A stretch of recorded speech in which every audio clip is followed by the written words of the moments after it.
Story 1. I earned a grade point average of 4.0 in my second semester of college after years of my mother telling me I would fail. Story 2. I overcame my drug addiction. Edit. Thank you. This is the first time I received an award on Reddit. I do not want to sound like a cliché, but I did not expect it. Much appreciated. Story 3. I chased down and forced a drunk driver to pull over, then performed a citizen's arrest on a woman who hit a cyclist while I was riding my 3-speed commuter in downtown Manhattan at night. Probably my life's achievement. Story 4. I survived 10 years of prison, including 7.5 years in segregation, with my family and mental faculties intact. It is not easy, and coming out able to love and smile feels like a huge accomplishment. Story 5. I was extremely suicidal from 2016 to 2020, but now I am far from that feeling. It is amazing. Story 6. I beat a multi-year crack addiction without any treatment. Story 7. I am good at driving in reverse without a backup camera. Story 8. On my mother's side of the family, she and her 5 brothers were all high school dropouts. Among them and their children, including my siblings, I am the only one to graduate from high school, never smoke cigarettes, or use hard drugs. I am proud to have avoided those pitfalls and bucked that trend. I am also proud of 2 cousins who overcame addictions and rebuilt their lives. Story 9. I have a doctor of philosophy, but I do not work in academia now, so no one knows. When I mention it, people think I am bragging. Story 10. All 3 of my children like and trust me, and feel comfortable coming to me with both good and bad news. Story 11. On September 20th, 2021, I was drugged and violently raped. I pressed charges and went through a terrifying, daunting process with the police. He was caught, arrested, and charged. 24 hours later, I started my first day of university. It was my escape from the burning hell my life had become. I remember pushing my sore body up the hill to the university in a daze of shock, but determined not to let him derail my life. When my case finally reached court 3 years later, there was a small but real lack of proof beyond reasonable doubt. So the verdict was not proven and he went free. But he did not win. I am in my final year of university now. I have studied what I experienced, and I am fortunate to have had the opportunity to gain an academic understanding of what I went through. It has helped me heal and recover psychologically. I am writing my dissertation on it. I cannot wait to have my degree in hand and to pursue a career helping other victims obtain justice or advocating for the cause. Story 12. Billy D. Williams led a rousing chorus of Happy Birthday to me with a crowd of more than 300 people when I came of age, so I peaked a decade ago. Is that a skill or anything to be proud of? No, but I don't get to talk about it enough. And I'm proud because I don't know anyone else who can say Lando Calrissian saying happy birthday to them specifically. Story 13. It may sound silly to brag, but my children have very diverse friend groups. People of many races, religions, and sexual orientations. I grew up in the Deep South as a Southern Baptist, surrounded by ignorance, hate, and a lack of diversity. I never wanted my children to be closed-minded, so I did my best to make sure they were kind to everyone. It makes me happy, but it feels strange to boast about. Story 14. I've turned a basement apartment into a conservatory, with everything completely thriving. My boyfriend's sister decided she was going to buy a bunch of plants. She learned nothing about them and let them get infested with several kinds of pests. I found spider mites, scale, thrips, mealybugs, and aphids all in one day, and most of the plants were dead on her shelf. She gets all the attention for it. No one cares about what I've built down here. I have no idea why. She's terrible with plants, yet everyone is calling her the plant queen. It really hurts. She doesn't even know the basic biology of any of her plants. But because she managed to keep a Monstera deliciosa alive on Instagram, people think she's so smart. Big deal. I have 4. I say it pisses me off, but really it just fucking hurts. I don't get it at all. Story 15. I graduated this year with 2 bachelor's degrees that I earned simultaneously over 5 years. One of the degrees made me bilingual. Over the last 10 years, I had many surgeries. I have lost count and averaged about 3 per semester. I struggled to take exams while on painkillers and to take exams while in too much pain to want to think clearly. I missed many classes and opportunities and lost jobs because employers would not accommodate the time I needed to recover. Despite that, I worked, paid for school, cared for myself, and excelled in my classes. I also led a major disability advocacy project on campus and received a prestigious award for that work. The whole process required a great deal of effort and endurance, but my surgeries ended this summer and I earned my degrees then. Life is better now, and I am amazed that I managed to do it at all, let alone so well. Story 16. As a 13-year-old, I overcame a porn addiction alone.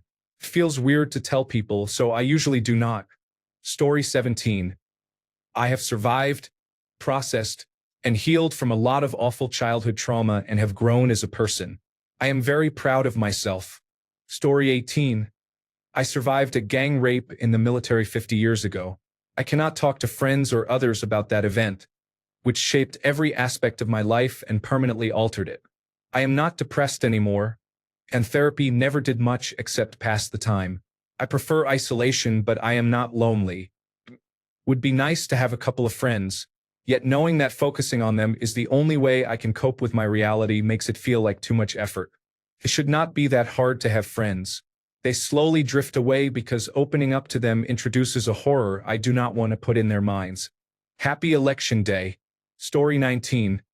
I once learned 2 new languages simply by listening to others talk. I would pull up a chair and listen when my friends gathered in the dorm during power outages. I taught myself to speak those languages in 6 months. Story 20. I finished my degree. School has always been hard for me, and I struggled a lot, but I went back and completed it. Story 21. Between scholarships, working several jobs, and living with family, I do not have any student loans from either of my 2 degrees. It is a sore subject for many people, so I do not advertise it.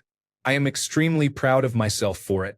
Some of it was luck or privilege, such as being able to live with family at very little cost, but much of it came from hustling for full scholarships, a graduate assistantship, and working during all my free time. It was a hectic period, but I am currently living comfortably because of those efforts. Story 22. I went back to school during a high-conflict custody case. I will graduate with my associate's degree in information technology next semester. I am in my 30s, so it was a huge step for me. Story 23. I woke up blind a little over 2 years ago with a rare kind of photophobic retinopathy called acute zonal occult outer retinopathy. As a result, we moved from a house 30 miles out in the backwoods to the village. Over the first few months, with my son's help, I memorized the layout. When it is bright and I am fully blind, I usually only have to use my white cane when there are many other people, so they will notice it and avoid running into me. I am very proud of this, and proud of my husband and my sons for helping me so much. My neighbors have also been amazing. They recognize me, and when I need to cross Main Street but it is too noisy for me to hear traffic, they often call out, "Hang on. Hang on. Okay, go." Everyone has been wonderful, and without them I would still be staggering around and tripping over curbs and other obstacles. Story 24. How long have I been at my job? They are really testing me. Story 25. I am quite good at towing and backing up trailers. I learned this skill during my landscaping days, but I do not have much use for it now because I do not own a trailer. Story 26. 2 things. The first is that I became unexpectedly attractive after high school. I am not particularly vain. Some of the mean girls I went to school with aged like cheap leather handbags in the desert sun, and I enjoy a little karmic smugness. The second is that I am exceptionally good on a pogo stick. It rarely comes up because, pogo sticks, but it always impresses. There is also a degree of comedy to it, because I might otherwise be the most athletically incompetent person on the planet. Story 27. I got myself screened and diagnosed with attention deficit hyperactivity disorder a couple of weeks ago after nearly a decade of procrastinating about it. Procrastination is a main symptom, so it was a vicious cycle. A lot of projects I had put off for years I am finally getting around to. A few years ago, I experienced a major depressive episode and a mental break and was suicidal, including one attempt, but a really good friend helped me come out of it. I still have difficult days and there are things that upset me greatly, but I have held down a part-time job for over 12 months. My workplace is very flexible about which days I work and how often, which has helped me immensely. My recommendation for anyone in that situation is to find a really good friend and start a hobby together or join them in theirs. Ours was bushwalking. Also get a one-day-a-week job, even a casual position. It does not matter what it is.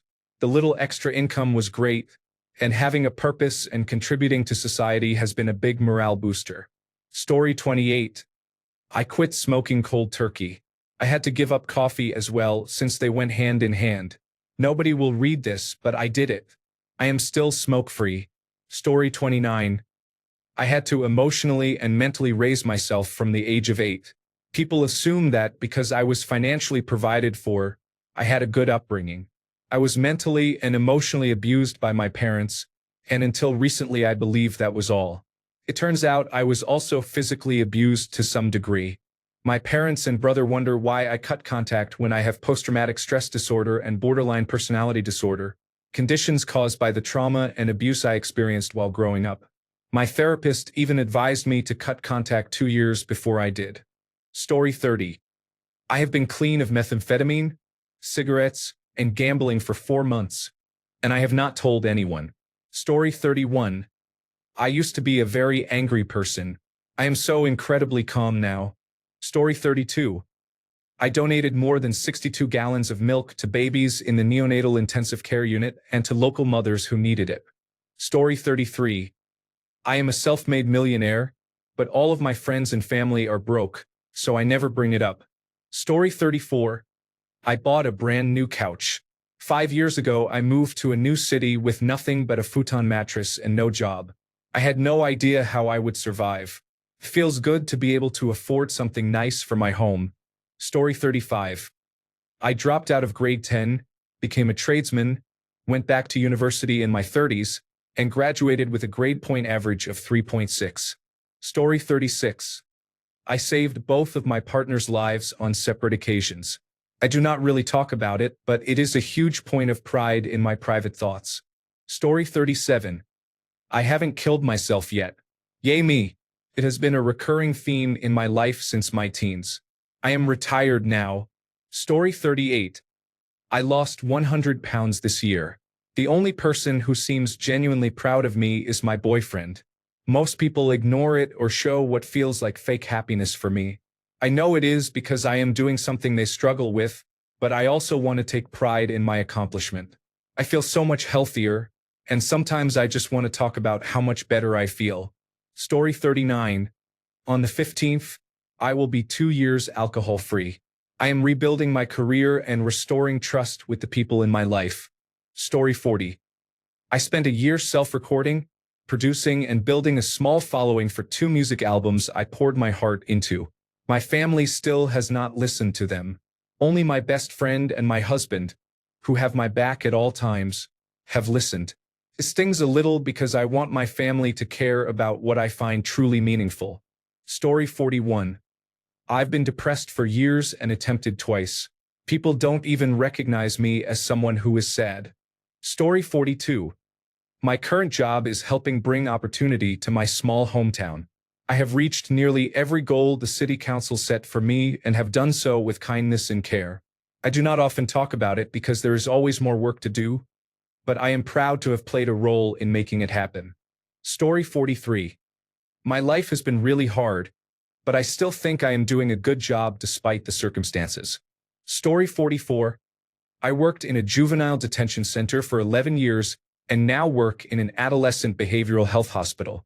It is a thankless job most of the time, but when I see a young person years later as an adult and they tell me they have turned their life around and are happy, I go home and cry tears of joy every time.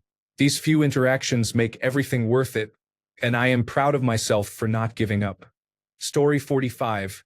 The life I built after leaving an emotionally abusive marriage. Story 46.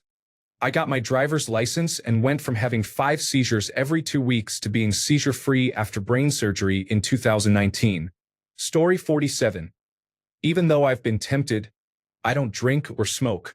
I haven't done either for almost 34 years. I'm content with how I spend my free time and happily married. So the thought of going out to party hard like many people rarely occurs. Story 48. I thru-hiked the Appalachian Trail, which is probably the proudest achievement of my life. However, it was 10 years ago, and it does not come up naturally in conversation. I also feel like a braggart when I mention it, so very few people I have met since then know about it. Story 49. I made care kits for people experiencing homelessness at Christmas in 2020. Not many people know about it. Story 50. I was an alcoholic and abused pills on and off for much of my 20s. I have not used anything in 3 years, and I could if I wanted to. One of my longtime friends died suddenly before Christmas last year, and there have been countless days when I wanted that escape, but I have not taken it. I was a high-functioning addict. Few people knew, and no one knew the extent of it, so I kept it to myself and kept pushing. Story 51. 15 years sober and a 4-stripe blue belt in Brazilian Jiu-Jitsu at 50 years old. Weird combo, I know. Story 52. After years of therapy, I've completely stopped having stress-induced fainting spells. I was waking up on the floor multiple times a month, and I haven't passed out in over a year. I'm relieved. Story 53. The time I might have saved a kid's life. I have a friend, let's call him Martin. Like a camel, he had 2 humps, 2 golf ball-sized lumps on his forearms, a couple of inches in front of his elbows. Because no one likes to be rude, I never mentioned them. He and I are both expatriates. After a few years away from the United Kingdom, he went home and his mother went mental when she saw his arms. What the bloody hell are those things on your arms? Apparently they had grown quite slowly and he had not really paid them much heed, and no one had bothered to ask him about them because they did not want to be rude. His mother dragged him to the doctor to get checked out. He was around 40 at the time.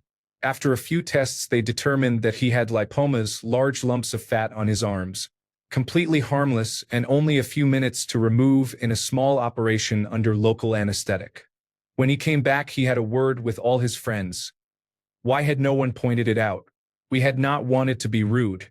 I decided that not wanting to be rude was not always a good idea. Fast forward a few years and I was teaching a new class of 9th grade students, 15 or 16 years old, and one of the boys had a large lump on the side of his neck. When the class was over and I was dismissing the students, I asked him to stay behind. Said, "You are not in any kind of trouble, but I need to talk to you. It is a potentially sensitive issue, so if you want to keep it private, your friends can wait outside the classroom." He let his friends stay, and I started the little speech I had been preparing. I told him about my friend Martin, how he had lumps on his arms that no one talked about because they did not want to be rude, how it took years before anyone mentioned them, and how they turned out to be harmless. Then I asked him, "You do not have to answer my question if you do not want to, but has anyone had a look at that lump on your neck?" His answer surprised me. "What lump?" At that point his friends piped up, "Yes, there is a big lump on your neck, but we did not want to be rude." When our next lesson came around, he was absent, and his parents had marked it as a medical absence. The following week, he was back without the lump but with a fresh scar on his neck. Then he was away for a few months. When he returned halfway through the school year, he had lost all his hair.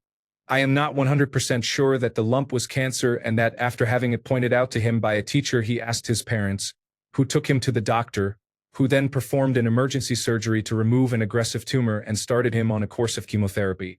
I will never know if it was potentially fatal, but I think there is a good chance my intervention could have saved his life. So I will always be the person who asks now. I may offend a few people with insensitive questions, but I might save another life. Story 54. At my first real job after college as a web developer, my bosses told me 6 months in that they wanted to start a print magazine for the industry. It was the early 2000s, so the idea made sense. Our small company of 3 or 4 people wanted to launch the new magazine in 2 months for an industry event we would be attending.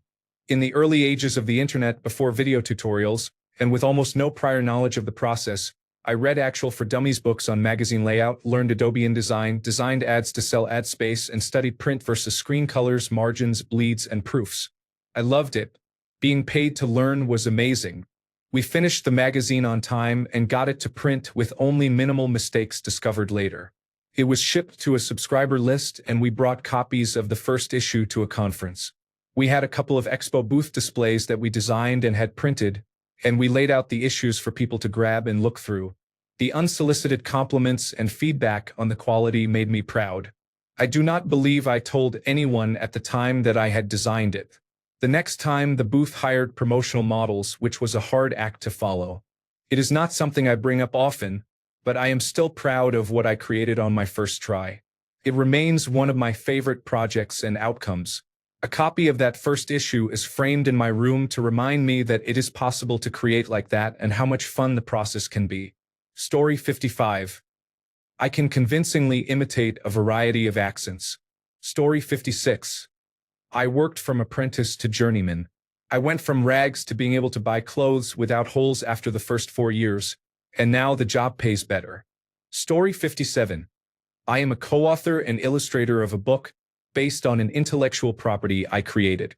Story 58. I was accepted into several prestigious university programs in environmental science as a high school senior. Ultimately, I did not want to move so far away or incur debt, so I attended the closer state school. I am still proud that I was accepted. Story 59. I almost failed college, which would have removed the possibility that I would ever become an architect. I turned the tide at the literal last second. I was about to lose my grants and scholarships, but I made it through my freshman and sophomore years. I exceeded expectations after that and earned my master's degree in architecture. Now, at 26, I have completed the first of 6 exams, when most people my age have none. Most people also do not seem to complete all 6 before age 30. I feel really great about this. Story 60. I grew up poor and in a poor school district, but I took out large student loans and attended one of the best science, technology, engineering, and mathematics colleges in the country, earning 2 Bachelor of Science degrees and graduating summa cum laude in 4 years while working part-time. I then earned a Doctor of Philosophy degree, publishing more than 20 peer-reviewed papers, including 13 as first author. I did it all on my own, and I am almost finished paying off my undergraduate loans 20 years later. You would not know it because I work in a dead-end job that does not use my talents, and I have reinvented myself as a family man. My coworkers are always amazed when I go to the whiteboard and teach them about topics they had never heard of and did not know I knew. Story 61. I rarely talk about how good I am at singing. I was raised by a choir teacher father and a musically inclined mother, so I inherited musical ability and have been singing since I was 3. I was an all-state choir participant every year from middle school through high school. I was also in the jazz all-state choir both times I tried out, making me one of 24 in my state to be in that choir. I was taught to be humble and to be a good person, so in middle school and high school I was careful not to boast or look down on others who did not have that natural talent. I had great respect for the students who worked hard to reach my level. Singing came easily to me, and they earned every bit of their progress. Although I seldom worried about auditions or position, I always rooted for them. We also had other naturally talented students who mocked them or acted superior, which I found off-putting. I once told one of them off, which was not my best moment. Story 62. I went to Calais a few years ago to volunteer to help refugees. They were living in tents in an area known as the jungle before the French police burned it down. We went into forests and under motorway overpasses to help them. I was proud of myself, but when I came home no one showed much interest. I did not do it for praise, but I was upset by the complete lack of interest from my loved ones. Story 63. I have a huge deck, but I never get around to talking about it. Laughing out loud. Story 64. My dad found a litter of puppies at a dump in Mexico. He came home and showed me a video of them. I begged him to take me there so I could save the puppies, and he eventually did. I had to lure them out, bring them home, bathe them, and remove the fleas from their coats. They were covered in fleas. There were 6 puppies in the litter, and we were able to find them good homes. We decided to keep one lovely girl. Her name is Chula. Story 65. I teach middle school in a very urban setting. I coached the joint middle and high school wrestling team. The kids did an amazing job. In the past 10 years, the school typically had 5 to 8 team members. I finished my first year of coaching with 20 team members last year. I have built incredible relationships and have been there during some very rough times in their lives. I love them like they are my own. Year 2 starts tomorrow. Story 66. I am determined to be a better father than mine was. My father left when I was 14. My mother raised 3 children. I was the oldest. Now, after my wife passed away unexpectedly, I am raising our 2 daughters as a single father, and I am in my first year in that role. My oldest was prom queen at her middle school and graduated with honors and straight A grades earlier this year. Now that she has started high school, she was homecoming queen for her grade, earned straight A grades on her first report card, and is trying out for the softball team. I am so proud of her and take pride in being a successful single father so far. Story 67. A woman passed out while driving. Thankfully, her car hit a curb and came to a stop in the road. I saw the whole incident, jumped out of my car, checked on her, and called emergency services. No one else stopped. Story 68. I'm proud of my parents. They love me and sacrifice so much for me. Story 69. I put so much time, energy, and money into helping my son with dyslexia. It was hard. I worked overtime to pay tutors and worked with him every day. It was worth it. He is at grade level and is applying to colleges. I give him full credit for his efforts, which were essential, but it was a lot for me too. I do not talk about it. I would never tell him about my sacrifices. He deserves to enjoy where he is now and carry as little stress about the past as possible. When the subject does come up, I try to keep my message simple. Look what you accomplished. But it was me too. Story 70. Love abides. It's 3 a.m. and I'm awake. My dog whines. I take 2 steps, turn, sit, and pop the brake. The wheelchair backs out, and my dog shakes. I come back to kiss his forehead. You love me, I say. My husband is asleep in the other room. I am up and down too much and he needs to work soon. About the time he wakes, I'm getting back in bed. Hardly a word spoken and nothing really said. Until that is, a limb comes out of place and he flies down the stairs, terror on his face. A twist and a scream, but then it's all over. The swelling comes, the ice is placed, and my husband touches my face. He then runs upstairs to return to his day. My little dog dashes up and down the hall. Well, I guess you love me after all. I lie back with my heart beating hard. I stare up at the loft where my husband has gone and I say again, you love me. My dog and I share the bed, me on my back and him on my head. Snuggled up tight, he keeps me warm and everything is fine until I have to turn. Joints pop and snap. I turn my head to the side and crack my neck. Instant relief for those who know. For those who do not, here goes. It is not just a sprained ankle or a twisted knee. It is shoulders and elbows and all in between. The pain is unbearable. But I try to be nice, putting on a face for my family that I do not recognize. Swelling, dizziness, joint pain and more. Rashes, headaches, fevers and chills.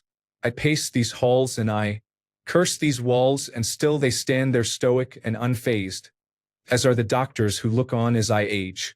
Manage the pain, manage the brain, my therapist quipped, although he cannot write a pain relief script. Those who can try to prove that I am insane or at least to blame. It is not me, it is my DNA. My sister comes almost every day. We talk and laugh and it feels like a holiday. She is 14 years my senior. I sometimes forget. She helps me get dressed and insists I go out. I am blessed, but for the next 2 days I will be in bed. My best friend calls just to say, hi. She knows what the score is and she understands why. She never asks me how I feel. She already knows it is real. We talk for hours. The world's problems are ours and we have everything under control. For a while I feel liberated, a little rejuvenated. But it is 3 a.m. and I can't sleep. I see the day on repeat. But my dog loves me, and so do my husband, sister, and friend. That does not sound like much, but somehow it is. There are days when I would do anything to escape, but so long as they are around, I suppose I can wait. That is the miracle in my mind. A heart so full that love abides. Story 71. I was in a 7-year abusive relationship. In one instance, I was knocked out and left half naked on a beach in another state. I woke up with my teeth shattered and no memory. I got away and started over. I found myself being held at my daughter's father's home after cleaning for him. He pulled a gun and pointed it at my back when I talked my way into leaving by mentioning our daughter needed to be with us. This same man later escaped from the county jail by stabbing a guard, and I was placed in protective custody until he was back behind bars. After that, I moved to a neighboring state near family and started a new career path. I later discovered my boss had a history of mental illness and was not taking medication he needed to function normally. I found him after he attempted suicide and stayed with him when he was released from the psychiatric ward because he could not be alone. A couple of weeks later, he ripped out all the wires in the dash of my car, so I could not leave, and smashed my phone, keeping me secluded and unreachable. He then tried to take his life. A phone call saved my life when I managed to get across what was happening. He choked me until I passed out. I woke up in the seat of his truck with him screaming at me to get out. He had taken me to my mother's front yard. I was locked in the house that night, and emergency medical technicians observed me for a while. The next day, his body was found hanging in the woods behind that house. I went to a women's spiritual retreat for grief and alcohol abuse because drinking was the only way I could sleep, and it stopped the nightmares. I stayed a month. I returned and stayed in a spare bedroom of a retired police officer I know. He developed feelings that were not there for me and grabbed me by the throat one night in front of my child. My daughter called her grandmother, who then called the police. He was arrested, and I left again. This time I stayed in a camper I rented from a couple a good friend knows. We became intimate one night, the three of us, and they moved me into the house. Things escalated. Guns were pulled on a neighbor one evening. A man who had been hanging around turned out to have a secret family. His wife showed up after following him one morning. The next day I walked in from eating out to an execution-style scene where that friend of mine was on his knees and the male of the couple had him at gunpoint. He ordered me on my knees. I told him to shoot me or let me leave. I left, and he fired the gun behind my head. I found my friend's mother, called the police, and had him taken away. After all of that, all within the span of 3 years, I found my peace, my strength, my sobriety, and most of all, myself. I had felt worthless for so long, so I decided to be worth it to myself, for my daughter. Slowly but surely things are moving in a new direction. I changed everything: people, geography, career.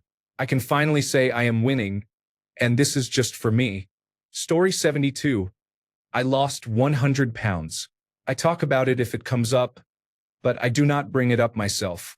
People are usually very surprised when I show them an old photo. Story 73.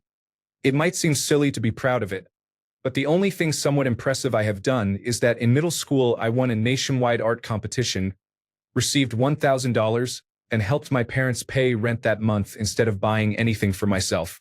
Story 74. I am a very good nurse. I would want myself as my caregiver.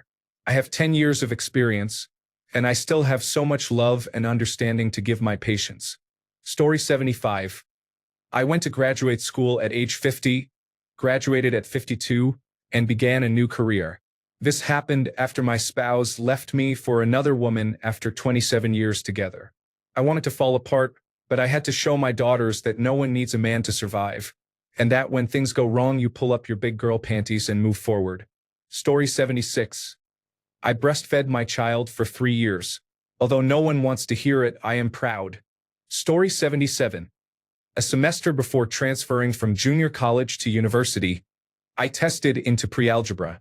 I did not want to take 5 semesters of math to reach college level, so I studied on Khan Academy 8 to 10 hours a day, 7 days a week for almost exactly a month.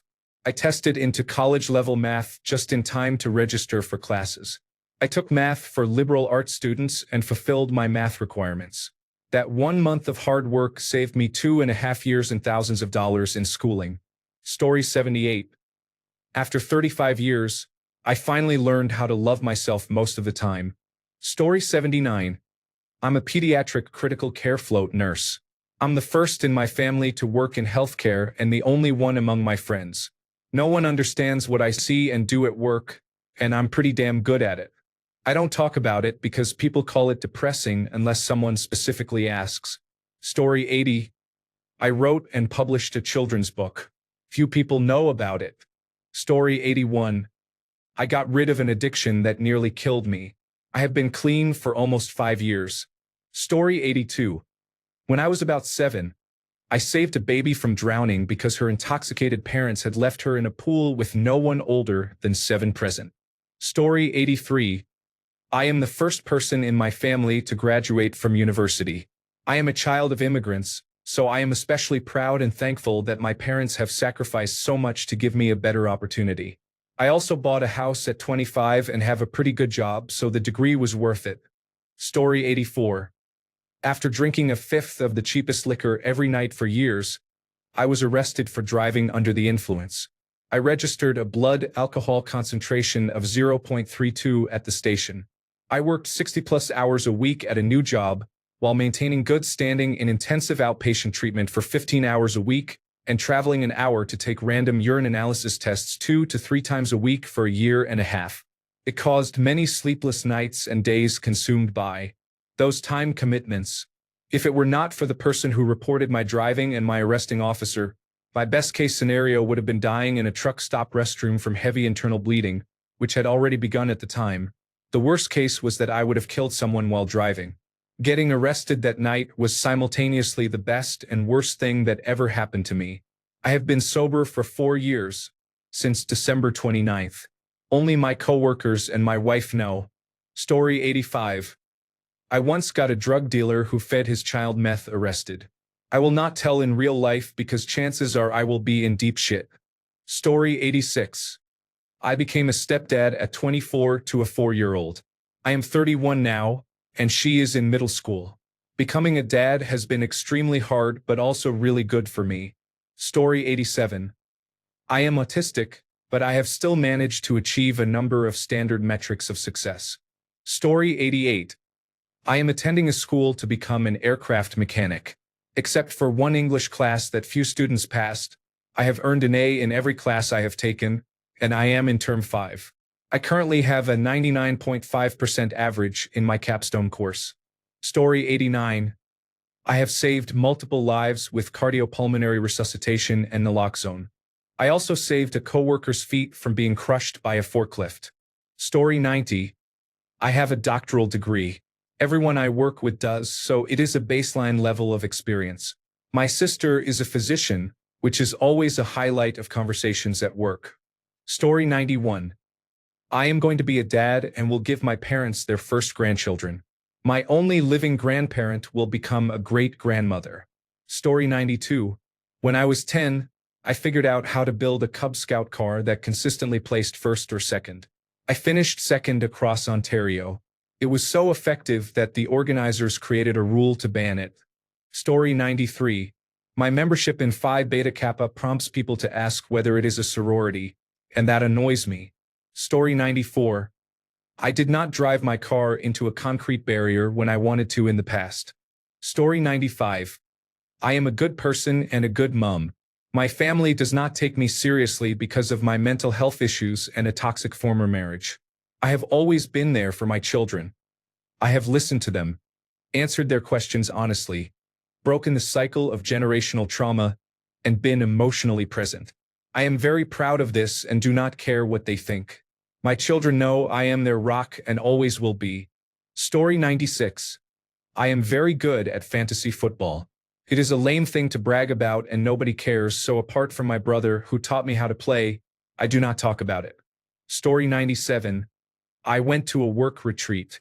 There was a game exercise that was supposed to show how teamwork benefits everyone, but I figured out the cadence and beat the system so my team won easily. That was over 15 years ago, and I am still proud of myself for figuring it out. Story 98. I left a controlling family. It was and still is a business and a way of life. I lost more than it was worth, and worse may yet come because of my choice. Story 99. I quit smoking during an Operation Enduring Freedom deployment. When I talk about it, the conversation usually centers on waking up in Landstuhl. The body only needs a few days to break a nicotine addiction, but the mental fixations are a different story. The oral fixation led me to carry a pack of mint toothpicks. The need to keep my hands busy was satisfied first with ink pens and later with hand grippers. Story 100. I saved the lives of a few people. I have a United States patent. Those things plus $5 will get me a cup of coffee. That is not a big deal. Story 101. I hacked the alternate account of the most widely known individual under a child's name, Fman122 from Animal Jam. I have proof, but I will not share it with anyone from the community. I am not trying to get banned again. It was not the original Fman122 account, which has been gone for years, but an alternate account under a different email address that used the same internet protocol address and the same billing information. Story 102. I saved 3 kittens when I was a child. 2 survived, but sadly 1 died by morning. They were all taken to the Royal Society for the Prevention of Cruelty to Animals and were safe. Story 103. I scored a 99 on the Armed Services Vocational Aptitude Battery. The Air Force recruiter laughed when I told him at the recruiting office. Then he reviewed my test scores and looked back at me. Story 104. I was on the United States team for the duathlon World Championships in Győr, Hungary in my age group. Nobody knows what a duathlon is. If I had done well, I would have qualified for the Olympics, but I did not. I still have all my United States team gear. I tried. Story 105. I finally have the courage to ask a woman I am attracted to out on a date. In the past, I could not even talk to someone properly, let alone ask them out. Story 106. Becoming a single parent unexpectedly while still working full-time and attending school full-time to build a better career. Story 107. I used to be a good softball player, but that was a long time ago. Story 108. I am related to a number of celebrities, but all I get from it are bragging rights, and that is fine with me. The relationships range from second cousins to 20th cousins. 20th cousins go a long way back. Part of my ancestry has been traced to the 1200s. I will not say who those cousins are because I know many people would object. My family has done extensive research on the family tree.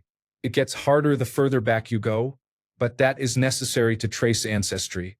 Story 109. I medaled at an international relay race for fiber optic cable splicing and telecommunications hardware. Story 110. I moved across the country and got my life going again. I have my own apartment and a stable financial situation. I am finally sleeping well. I am happy, which apparently upsets some people. I have lost a few friends in the last few months during all of this. Story 111. Last week I got a perfect score on the midterm I was most worried about. I am completing a business minor alongside a studio art major, so I have to take classes outside my usual topics and comfort zone, such as accounting, economics, and business law. I had never taken a class like this before, and the professor is tough. I was very worried when I saw how long the study guide was. So for the 3 weeks leading up to the test, I studied it at least 1 hour each day, staying up until 2 a.m. or 3 a.m. when necessary. Because I did not know what to expect, I memorized almost every sentence of it. Last week, while the professor and I were walking in the hallway with no one around, she told me I was the only student who earned a perfect score.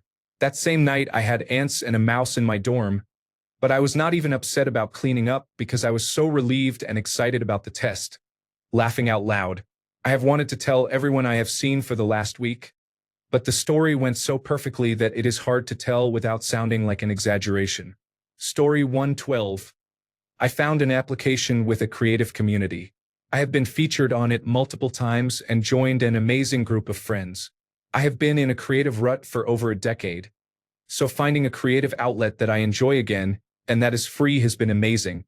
The application has very little traffic, and the art I make is not technically mine, so I do not talk about it much. It is just for fun. Story 113. I am getting my master's in education while teaching full-time. I completed a 15-day outward bound course at age 37. Story 114.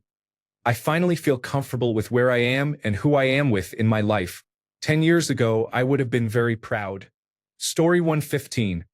I pulled a pedestrian out of the path of a speeding car that ran a red light. Story 116. I'm proud of my ability to make people laugh, even when I'm feeling down. It's a superpower I don't use enough. Story 117. I read the obituaries and cross off the names in the phone book. Story 118. I am a good nurse. I have taken up running and my times are improving. I am also a more than decent climber, especially at bouldering. I have achieved these things while fighting severe alcoholism, which is also improving.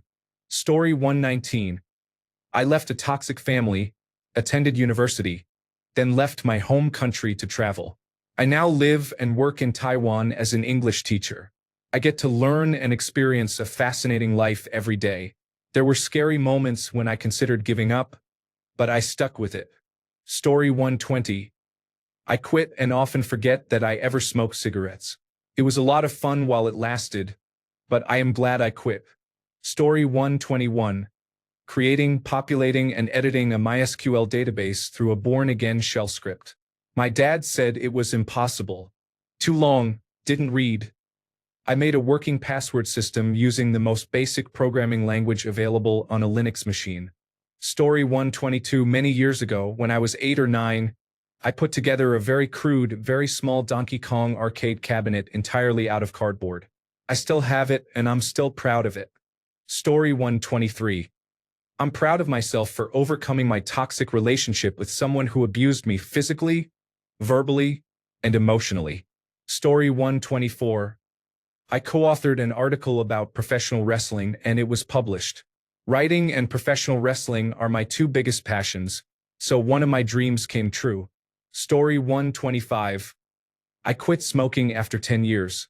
I had to take prescription medication with terrible side effects to finally stop, but I did it. I cannot brag about it because I started smoking at 16, hid it from my parents, and was too ashamed to tell them even as an adult when I was smoking a pack a day. They never knew I smoked in the first place. Story 126. I got Call of Duty, World War II for free. Try searching online for free Call of Duty, World War II codes, and you might find others who had the same thing happen to them. Apparently Activision or Sledgehammer Games was giving free codes to fans of their games, but an Activision customer support representative said they were not giving out free codes. That was the luckiest, strangest thing to ever happen to me, and it never happened again. Could it have been a hack? Story 127.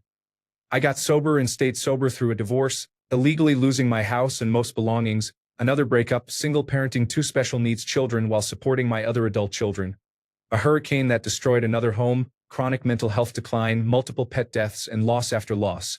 I have had no alcohol for more than 10 years and continue working on my mental health. Story 128. I survived. I am a 23-year-old man. I talk about it a lot here, but most people in my life tend to forget that I was addicted to various drugs starting at age 12 after my brother passed away. My parents divorced and I lived in an abusive and neglectful family. I suffered severely from suicidal depression and undiagnosed bipolar spectrum disorder for most of my life so far. To be honest, for the past few months I have barely been hanging in there. I have barely been hanging in there since I was a child. It feels like nothing but dumb luck and chance kept me alive, and it has not gotten any easier. I do not even remember everything. Many memories are gone. Even recent ones are hard to hold on to. What I do remember is horrible. I saw a lot of really awful things. It is hard to explain to someone who did not drown their youth in so many drugs that they could have been essentially unconscious for 8 years. Not to mention the people I hung out with. It is a miracle I am not dead or in prison. I had no business being around those people and doing the things we did at my age. I regret a lot of things in life. Much of it I cannot ever take back. By age 19, I managed to turn it all around on my own. I did that myself. Despite all the people who misguided me, failed me, and gave up on me, I succeeded and I remained myself. Underneath all the pain, I am still me. As much as the world tried to break me, I always picked up the pieces and kept going, believing that I could fix things and make them better, knowing that I had been through worse. You are going to carry that weight. Thanks a bunch for sticking around till the end of the video. Remember to subscribe, and until next time, stay awesome and goodbye.